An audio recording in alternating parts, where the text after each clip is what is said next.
Assalamualaikum warahmatullahi wabarakatuh. Masih dalam kajian Tasawuf Syekh Abdul Qadir Jailani. Untuk hari ini temanya takut kepada Allah Subhanahu wa taala. Bismillahirrahmanirrahim. Kata Syekh Abdul Qadir Jailani, Tuhan kita Azza wa Jalla bersemayam di atas arsy. Dia menjaga kerajaan ini. Ilmunya meliputi segala sesuatu. 7 ayat dalam Al-Quran telah menerangkan mengenai hal ini. Tetapi tidak mungkin bagiku untuk menjelaskan dan menerangkannya karena kebodohanmu. Sekalipun kamu ancam aku dengan pedangmu, aku tidak akan takut. Sekalipun kamu rayu aku dengan hartamu, aku tidak akan silau. Aku hanya takut kepada Allah Subhanahu wa taala.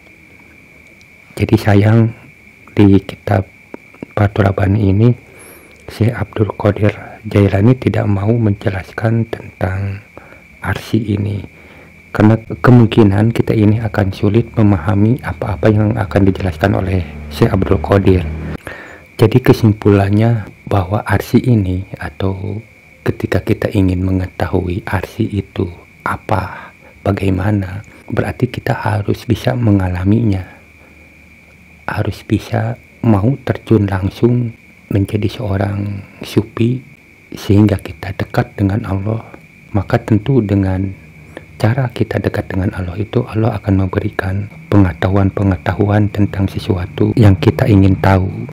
Dan memang sebenarnya masalah-masalah ini tentang misalnya ketika kita ingin tahu apa itu arsy, lahul mahfuz dan sebagainya, itu sebenarnya kalau dikatakan penting atau tidak pentingnya, mungkin pentingnya itu sebagian kecil. Justru yang lebih penting itu adalah pengetahuan metode-metode agar kita bisa menjalankan tasawuf itu dengan benar. Itu yang lebih penting, karena ketika kita sudah bisa masuk ke dalam itu, kita sudah benar, sudah dekat dengan Allah. Jadi segala sesuatu rahasia-rahasia Allah itu akan dibukakan. Saya pernah mendengar kata guru saya bahwa ketika seseorang benar-benar beriman, maka sedikit demi sedikit rahasia kesalahannya yang kecil-kecil ini akan dibukakan oleh Allah kepada diri kita. Dan begitu juga sedikit demi sedikit rahasia ketuhanannya itu akan dibukakan kepada diri kita. Dan tujuan rahasia-rahasia Allah ini dibukakan kepada diri kita itu agar kita lebih yakin kepada Allah Subhanahu wa taala. Apa-apa yang dikatakan oleh Allah itu, yang dulunya sesuatu yang aneh, yang mustahil, yang tanda tanya, ketika kita sudah dekat dengan Allah, maka hal-hal semacam itu Allah akan membuktikan kebenaran-kebenarannya. Ini loh yang kamu belum ketahui, ini loh yang kamu ingin tahu. Jadi dibukakan tanpa kita meminta pun, Allah akan membukakan hal-hal itu. Katanya yang gaib itu ada di sisi Allah Subhanahu wa taala. Maka mendekatlah kepadanya sehingga kamu dapat melihatnya dan melihat sesuatu yang ada di sisinya. Jadi sudah jelas ya apa yang dikatakan oleh Syekh Abdul Qadir Jailani. Katanya yang gaib itu ada di sisinya, di sisi Allah Subhanahu wa taala. Maka jika kita ingin mengetahui hal-hal yang gaib itu, maka dekatlah dengan Allah. Maka Allah akan memberitahu hal-hal yang gaib itu.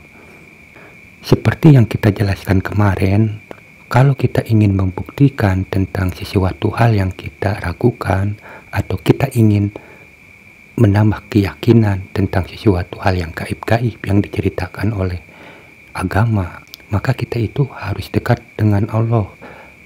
Perumpamaan ini seperti kita dekat dengan orang-orang kaya.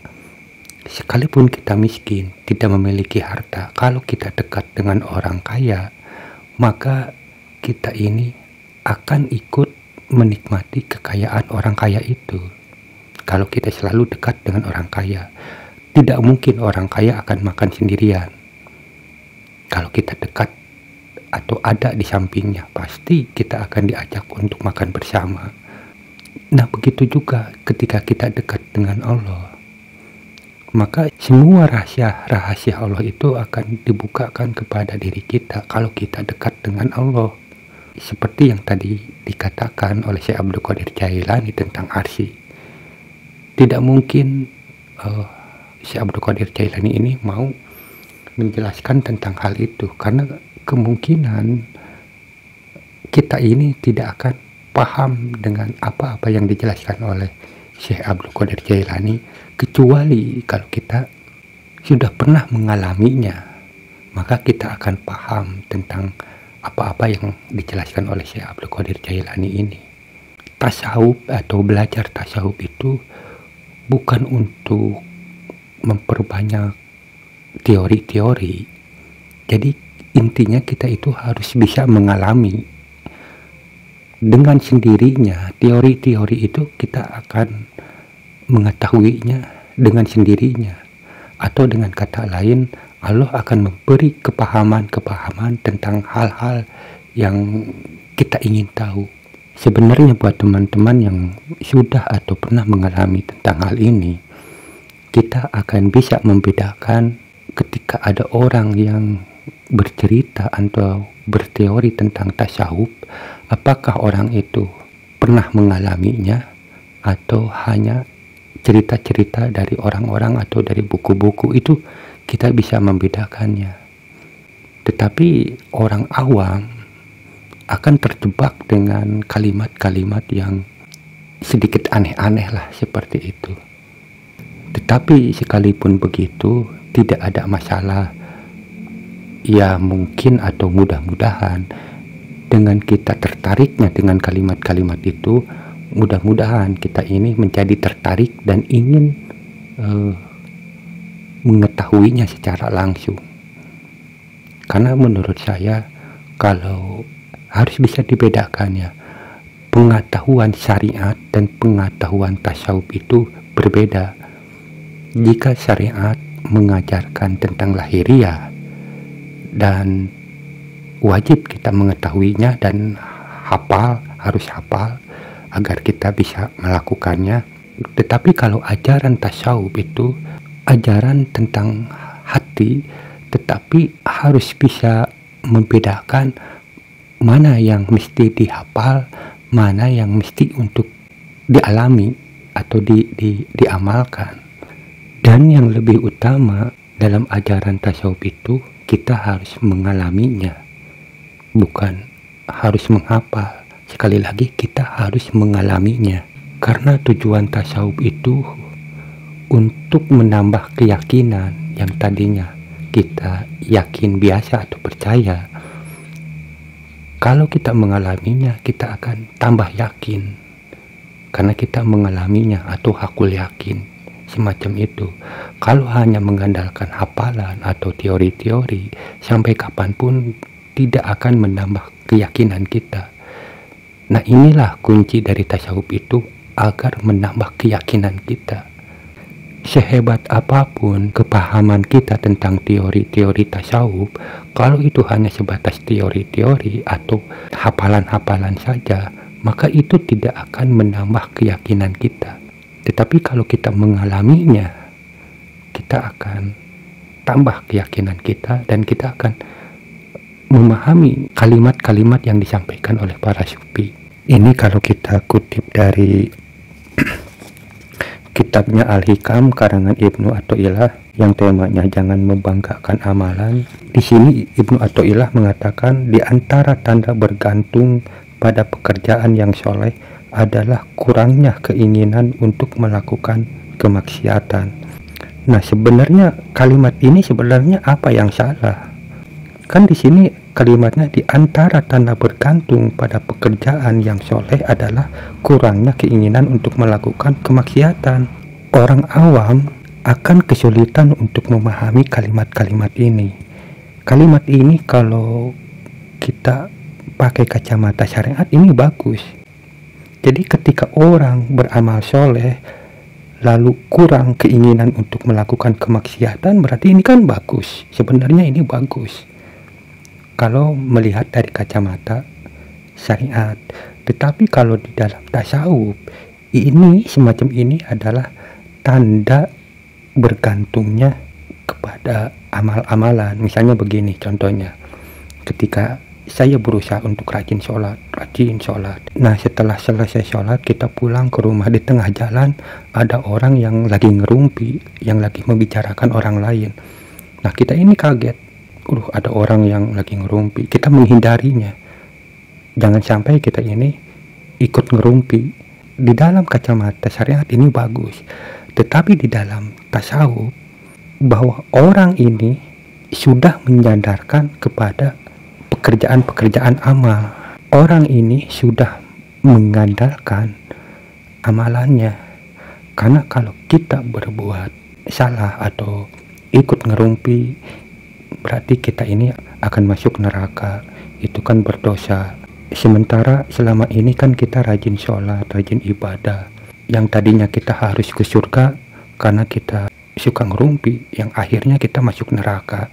Hal-hal semacam ini bagi ajaran tasawuf itu salah, karena kita menggantungkan segala sesuatu itu ke makhluk. Jadi ingat, amalan, surga, dan yang lain-lain itu adalah makhluk. Nah, ketika kita punya pemikiran-pemikiran seperti ini, kita ini sudah menyandarkan diri kita ini kepada makhluk atau kepada amalan-amalan ini. Ini bagi Ibnu Athaillah itu sesuatu yang salah. Jadi keinginan Ibnu Athaillah itu ketika kita beribadah itu harus mutlak mengharap hanya kepada Allah, bukan mengharap karena surga. Jadi sekalipun kita sekalipun kita beribadah, sholat, puasa, tapi imbalannya masuk neraka, nah kita itu harus siap, harus mau. Karena tujuan kita itu bukan surga atau neraka, tetapi Allah. Nah, tetapi kalau di ajaran syariat atau orang-orang yang awam, pasti kita ngapain rajin ibadah tapi masuk neraka. Kan itu sesuatu yang tidak mau, yang tidak diinginkan. Nah, orang-orang tasawuf ini tidak mempedulikan dirinya masuk surga atau neraka. Yang penting niat hatinya karena Allah. Mau dimasukkan ke surga atau neraka itu masa bodoh. Nah, jadi ketika orang yang tadi dijelaskan kurangnya melakukan kemaksiatan itu karena tadi ada imbalan-imbalan makhluk atau surga neraka itu. Ini yang dimaksud dengan jangan mengandalkan amalan itu. Karena biasanya orang yang mengandalkan amalan-amalan itu pasti harapan-harapannya itu surga dan neraka. Tetapi kalau kita mengandalkan Allah, kita tidak akan mempedulikan tentang hal-hal itu. Mau dimasukkan surga atau neraka itu tidak peduli, yang penting Allah, titik, itu saja. Nah, makanya agar kita bisa memahami kalimat-kalimat sufi atau ulama-ulama tasawuf, ya kita harus bisa mengalaminya. Karena kalimat-kalimat yang disampaikan ulama tasawuf itu berkaitan langsung dengan pengalaman-pengalaman dirinya, dan pengalaman dirinya itu tidak akan jauh berbeda dengan pengalaman diri kita ketika kita sama-sama masuk ke dalam itu. Ya, walaupun ulama tasawuf berbeda-beda dalam menjelaskannya, sementara di Ibnu Athaillah itu kalimat-kalimatnya ya seperti itu. Jadi kalau kita enggak ngalaminnya, kita ini bisa salah tafsir arahnya kemana. Seperti yang tadi dikatakan, kalimatnya apa yang salah? Karena kalau kita melihat dari kacamata syariat, itu adalah sesuatu yang bagus. Ketika kita berbuat kebajikan, lalu kita kurang untuk berkeinginan melakukan kemaksiatan, itu kan bagus. Ya, tetapi di sini maksudnya lain, gitu. Mudah-mudahan bisa dimengerti penjelasan ini. Dan kembali ke Syekh Abdul Qadir Jailani, yang gaib itu ada sisinya, maka mendekatlah kepadanya sehingga kamu dapat melihatnya dan melihat sesuatu yang ada di sisinya. Tinggalkanlah keluargamu, hartamu, kampungmu, istrimu, dan anak-anakmu. Keluarkanlah mereka dari hatimu. Tinggalkan segala sesuatu dan berjalanlah menuju Allah Subhanahu wa Ta'ala. Bila kamu telah sampai di pintunya, janganlah terkecoh oleh hamba-hambanya. Nah, di sini ada kalimat tinggalkanlah keluargamu. Tinggalkan keluargamu ini jangan serampangan. Jadi kita itu harus jernih. Jadi kalau kita memahami secara tekstual itu bisa keliru. Ini harus hati-hati dalam hal ini. Dan di sini katanya, bila kamu telah sampai di pintu Allah Subhanahu wa Ta'ala, janganlah terkecoh oleh hambanya, kekuasaan dan kerajaannya. Jika mereka menyajikan makanan, jangan kamu makan. Jika mereka menempatkanmu di kamar, janganlah kamu tempati. Bahkan jika mereka menawarimu untuk kawin, jangan kamu terima. Jadi maksudnya di sini bahwa ketika kita berproses untuk menuju Allah itu harus hati-hati, karena biasanya misalnya ketika kita berproses perkara-perkara duniawi yang tadinya sulit, maka perkara duniawi yang sulit ini akan menghampiri kita, dan kita jangan sampai terjebak atau terkecoh dengan sesuatu hal ini. Misalnya ketika kita lapar, nah di saat kita lapar ini biasanya kan sulit untuk mencari makan, itu minjem nggak dikasih, atau pokoknya intinya sulit saja. Tetapi ketika kita berproses untuk menuju Allah, maka kadang-kadang itu ada aja orang yang nawarin. Misalnya ketika jodoh, kita sulit mencari jodoh. Nah ketika kita berproses, tiba-tiba ada aja perempuan yang mau menikah dengan kita, atau bahkan ada orang tua yang siap mengawinkan diri kita dengan anaknya. Ini bisa saja terjadi, dan kita ini jangan sampai terjebak dengan hal-hal semacam itu sebelum kita sampai kepada Allah. Nah, setelah kita sampai kepada Allah, nah nanti di situ Allah lah yang akan menentukan diri kita. Tetapi harus ingat, jangan sampai kita terjatuh kembali, karena tidak jarang orang yang sudah sampai kepada Allah, sudah mengenal Allah, tiba-tiba bisa saja dia itu akan turun kembali. Dan ini bukan sesuatu hal yang mustahil, ini bisa saja terjadi. Dan pengetahuan yang awalnya mumpuni, ini lambat laun akan berkurang. Seperti itu. Mungkin itu penjelasan dari tema takut kepada Allah Subhanahu wa Ta'ala, karena di sini Syekh Abdul Qadir Jailani tidak begitu banyak menjelaskan tentang hal ini. Tetapi sekalipun begitu, yang terpenting kita harus bisa mengalaminya, harus mau terjun masuk ke dalamnya.